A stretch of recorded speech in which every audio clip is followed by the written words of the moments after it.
Alright guys, welcome back. Another episode of Orbital. It has been a little while, so Rourke and Ayers hate when I do the clap intro. But it's been a little while, so we're not going to cover every game since the last episode. We are going to cover the Portland game from last night. And then we're also going to cover some more broad topics like Austin Rivers signing and how he's been doing in each of the games that he's been in the past 6 games. And then we're also going to cover, obviously, Harden's huge, just monstrous scoring streak that he's been on. But let's get into the Portland game. Last night they do lose 110 to 101. Big story of the game is rebounding. Rourke, I'm pretty sure you agree with that. It was just hard to watch. Hard to watch Rockets just get out rebounded so poorly or so much.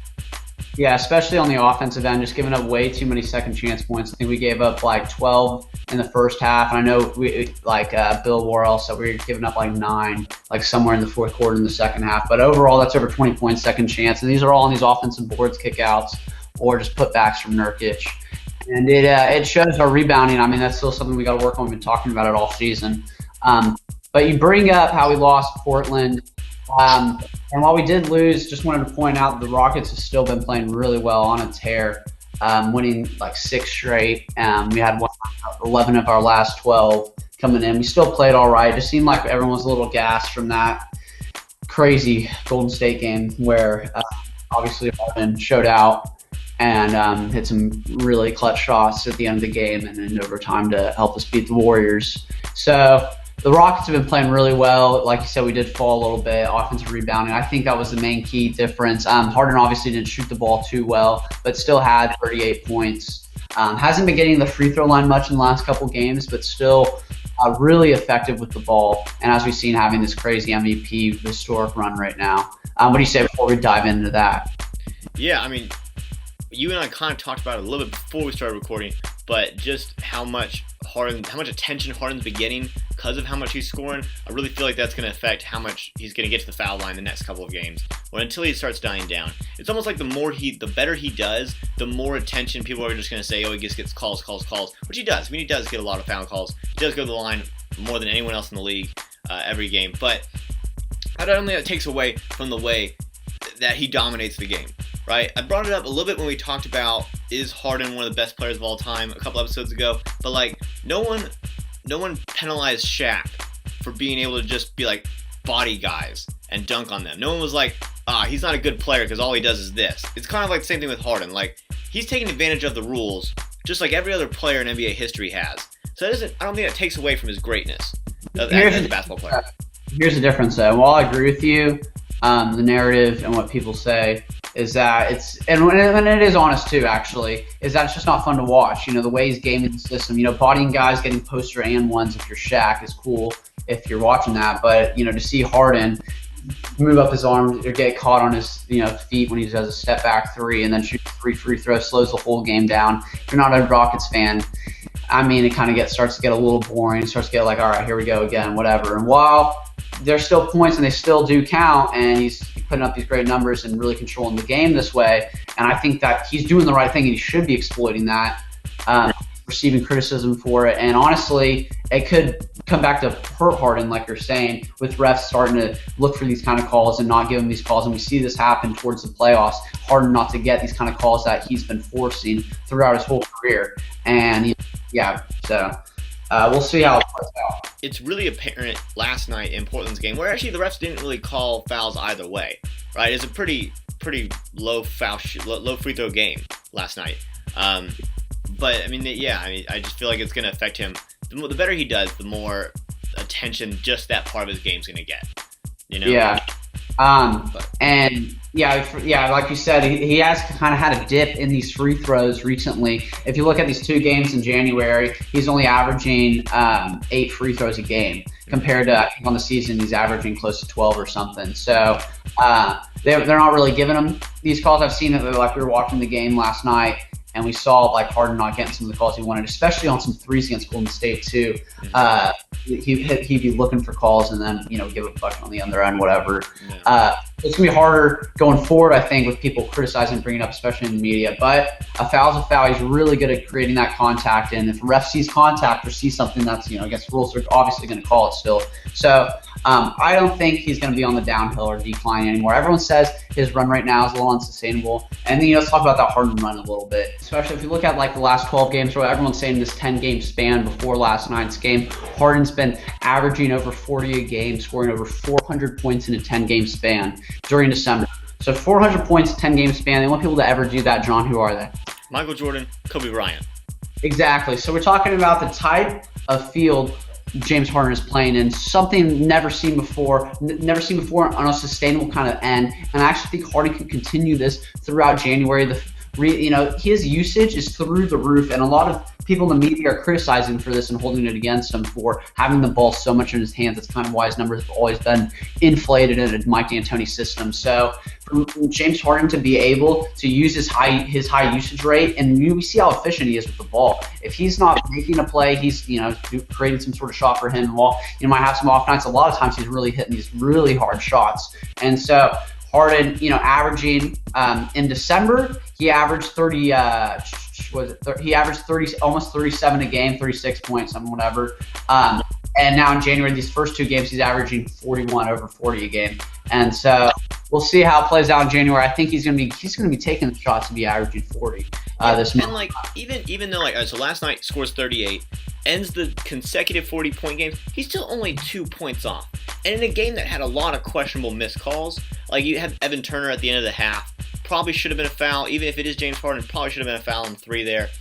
Easily probably makes at least 2 out of those 3. You can probably bet there's your 40 points. So even on the games where even last night where he's not scoring 40, you can assume missed call here, maybe a bucket here or there. He's pretty much scoring 40 every night, right? And he still has the assists to be just through the roof. Like Golden State game, scores 44. Everyone's focusing on I scored 44 points, game-winning 3, 3 to send the game into overtime. Blah blah blah. Dude had 15 assists that game too. I was about to say, yeah, he did have 15 assists. 15 assists.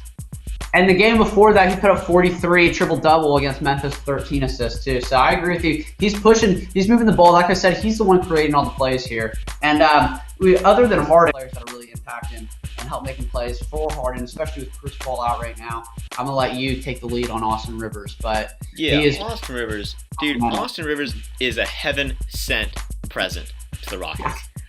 Call me crazy. But Austin Rivers and Brandon Knight, the way even Brandon Knight's not doing amazing as Austin Rivers is, Austin Rivers, heaven sent present, like I said. Call me crazy.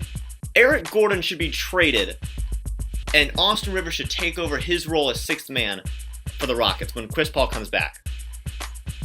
Call me crazy. Right. Why can't you keep them both? Here's why. Think about this. Rockets trade Eric Gordon to a team trying to contend, right? You just move him, give it to a team that needs shooting. I'm not sure who that would be. I'd probably need to get a better list of teams for that one. But what if you move Eric Gordon to get a Kent Bazemore back, right? You move him to Atlanta. Maybe he helps out Trae Young. Maybe he just helps that team bring a little bit more. His contract expires after next season, I believe, if it's not this season. So you get Bazemore, which has been on the Rockets' target list for 2 or 3 past seasons. You get him, you move Eric Gordon, you got Austin Rivers, you got Brandon Knight. Really put faith into those 2 guys.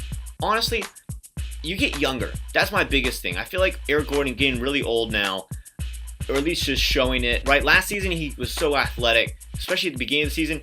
Looking really old now. Austin Rivers, about 3-4 years younger, just brings so much more explosiveness. You just watch him play. He's constantly on the balls of his feet, constantly looking for drives. He actually fits the Rocket system better than Eric Gordon does. Because one, you see it last night, you see it in all the games he's played. He's a spot-up 3-point shooter, and he's knocking them down with the Rockets. He's shooting almost 40% from 3 in the Rocket system. And you brought it up last time we talked about his signing. Last season, he was the 3rd best player in ISO efficiency behind Harden and Chris Paul. So you bring in a guy that's going to be just as good as your starters, or at least play similarly right off the bench. I think he's a better 6th man than Eric Gordon could be now at this age. And even you take Eric Gordon in the past, I'd say that this year Austin Rivers better than previous years Eric Gordon. Maybe move to Wow. get a wing. I mean, they both do different things. I'm not gonna lie, they've both been good. To say that he's been better than he has, Austin Rivers been better than uh, Eric Gordon has been in previous years is, I think, probably a little much, considering Eric Gordon almost averaged 20 a season, won Sixth Man of the Year, 3-point champion a couple years ago. I don't know if Austin Rivers is quite ready to, but I'm not gonna diss Austin Rivers. I'm gonna jump on the bandwagon here, and I do think he's been really pivotal in this Rockets win streak. Yeah, we bring up Harden and his crazy run. We'll talk about Capella a little bit, but really Austin Rivers, ever since we got him with Chris Paul going down, we knew when Chris Paul popped his hammy, we were previously like 0-5 without Chris Paul since we added him, and now we went on this crazy 6-game streak, just lost, but.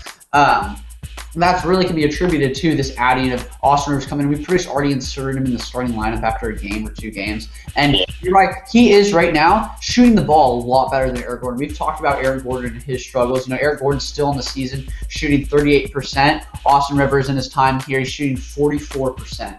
So him to be able to shoot the ball better, especially from 3, he's shooting the ball at 42%. And Eric Gordon, the sharpshooter, is only shooting at 30%. So to have a guy shooting it at 42%, which is actually, I'm looking right now, the highest on the team.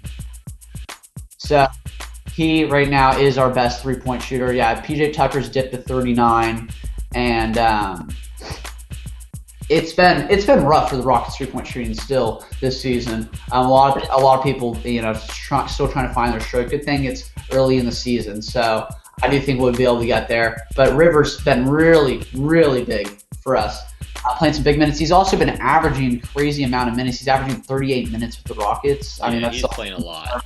And last night, he played like 42. But still. Yeah. He's playing a lot. And he will move back to the bench.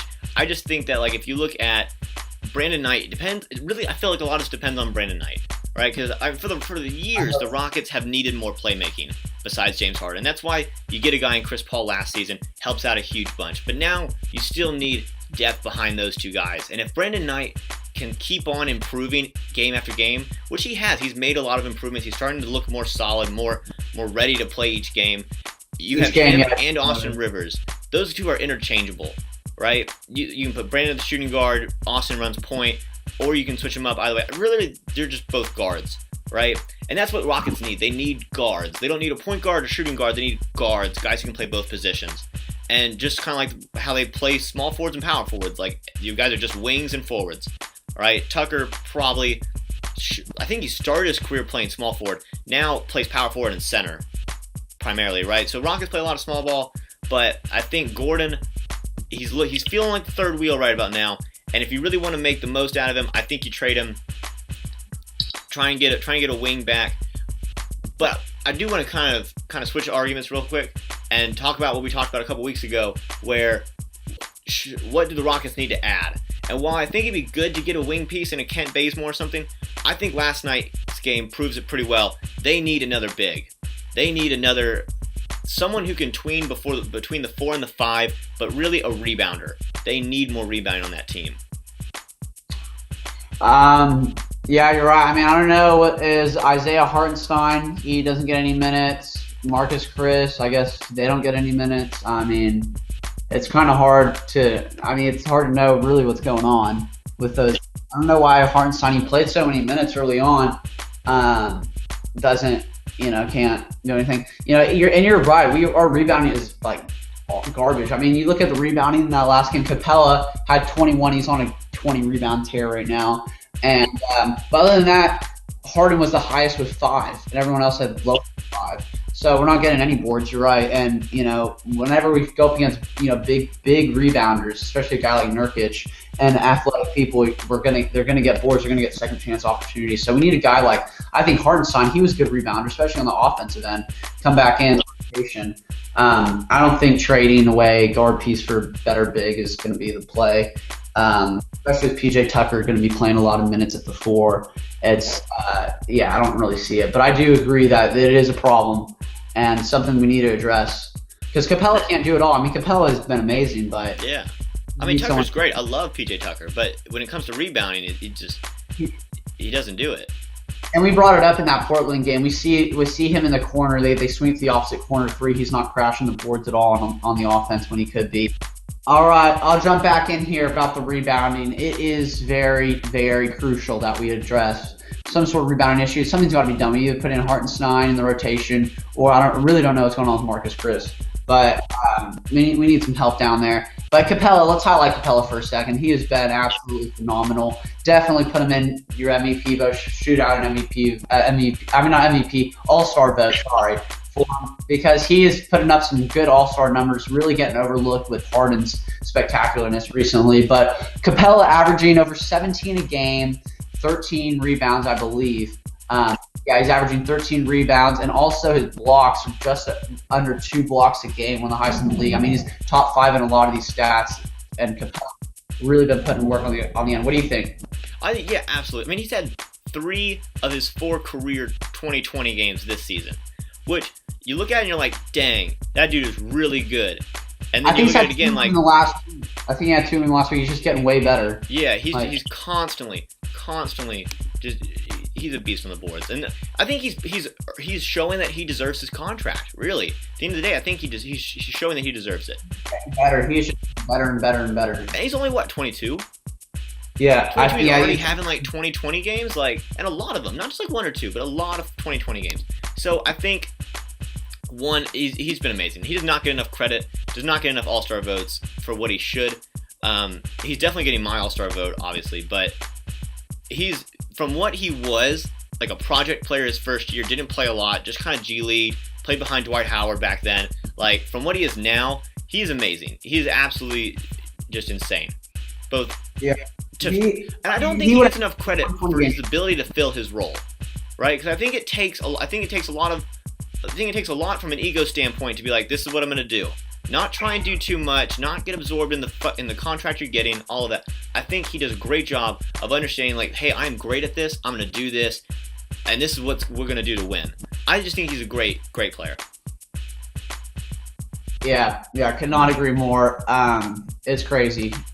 He's really fulfilling his potential for this season, especially. I think he's exceeding the expectations of Mike D'Antoni and the team. He's doing, like I said, he would have had another 20 rebound night last night if he got the ball more. It was hard for Harden to find him, and they're breaking up his lobs a lot. So going forward, I do think, yeah, he will be an all-star. If not this season, definitely next season. Going forward, Rockets do play tomorrow on Monday. They play the Nuggets. Then they don't play Tuesday. They play Wednesday, and then also they play Friday. So Wednesday's game is against Milwaukee, and then Friday's game is against Cleveland. All of them are at home, which is good for the Rockets. And actually, Orbital, we do have a surprise for you guys. Monday, tomorrow, Rourke and I will be going to the Rockets game versus Denver. So we're going to film a little bit of that for you guys, maybe put something together. Might be a little vlog style thing. We'll see what we're going to do. We don't really know what we're really aiming for there, but we will have footage of it. We'll talk about the game while at the game. Probably put some stuff on the Instagram story. So just make sure you follow us on the Instagram so you can see that. And then we'll also post a video probably that night or Tuesday morning. But Rourke, what do you see for the 3 games this week? Denver, Milwaukee, and Cleveland. Well, you bring up that Monday night, we'll be there. I'll have my jersey on underneath my shirt just in case they need a shooter. Someone to come in here. I'm ready. Coming in hot. Coming up ahead. I'm hoping we keep up our good shooting. But the Nuggets is going to be a hard game tomorrow night. We're talking about the best team in the West right now. And so we're going to really have to show ourselves coming off a loss. We can do. Then we play the best team in the East, best team in the NBA, the Bucks. So it's even going to be harder on Wednesday. So, like I said, whenever I feel like the Rockets are going to be put to the test, really go through some of the struggle, I'm always like, okay, I'm not feeling good, guys. And then we always show out. Dude, really what happened just on this last game win streak. I mean, we had one of the hardest schedules, and we're still a crazy win streak without. Really, and after Milwaukee, we finish what is it? Has been said to and evaluated as like the hardest stretch of any team in the NBA in terms of like who you're playing. After Milwaukee, we've finished the hardest stretch of games in the NBA season. Mm-hmm. So if they can come out with 2 victories, even 1 victory against one of those teams, I think that's a statement win for them. Yeah, and then we go against the Cavs, Magic, Grizzlies. They've been playing really bad. Then Brooklyn. So we got some good teams. Knicks up ahead, Magic again. So we're Suns coming up. So we'll be able to really beef up our record if we can keep playing well, easy games, and then come out and show out for these crazy hard games like Golden State, whatever. I hope the Rockets keep up. I hope James Harden really doesn't gas out. That's what we'll be looking forward to. Everyone says this run very unsustainable for James Harden, but I think if you got the ball in your hands as much as he does, you're as talented as he is. You're exploiting the game, driving to the cup. If you're shooting a lot of threes, a lot of free throws, that's a recipe for being efficient. So being it's able not to, like he's not used to this, right? Like he's not gonna flame out like next game, all right? He's gonna maybe flame out in like a month or two. Something like that. But he's done this for three. When Chris Paul comes back, hopefully. Yeah, when Chris Paul comes back, it'll be a lot better. But he only has to wait like what, 2, 3, like maybe a week or two more before Chris Paul starts coming back. Like he's not gonna flame out during this run. I think that's a bunch of baloney. He's done this for 3 seasons now. If he shoots the ball well, like throughout all of December, he shot the 3 like over 41%, and now January's just at 38%. But if he shoots the ball 40%, he's going to be averaging well over 30. I mean, right now he's boosted up. He keeps boosting up his average right now. He's up to 33.7, almost 34 a game. I mean, to be averaging 34 a game and people still not giving him MVP consideration is just blasphemy. It doesn't even make any sense. Yeah, I'm interested to see how the Orlando and Memphis games go. Memphis is playing bad, but again, like Pelicans, Trailblazers, Memphis, we usually kind of struggle against those teams just from a rebounding standpoint. Orlando, I haven't watched a lot of them this season, but I know Vucevic plays, and I know he's been doing really well. So I'm interested to see how those games pan out from a rebounding standpoint. But I think this week going into Denver might be it's going to be interesting to watch. Milwaukee, but I do think they can beat Denver. Milwaukee might be a little more difficult just because Giannis, but Cleveland's definitely a W, hopefully this time. But I think it's easy for them to go at least 2 out of the 3 games this season, or this next coming week. All right, guys, that's another episode of Orbital. Talked about James Harden's performances, Austin Rivers' performances, the Portland game. Talk about next week. Again, we are going to have some sort of vlog video of the Denver game that we're going to go to tomorrow up on the channel either Monday night or Tuesday morning. One of the two, depends on when I finish editing them. We have the new intro, as you guys probably saw in the very beginning. Hope you guys like that. If you guys did have any thoughts on what we talked about today, leave it in the comment section down below. Make sure to follow us on Instagram and Twitter, both at Orbital or at Orbital_the. Rook, you got anything else you want to say? Nah, look forward to the Rockets showing out tomorrow night, baby. All right. Thanks you guys for watching. We'll see y'all next time.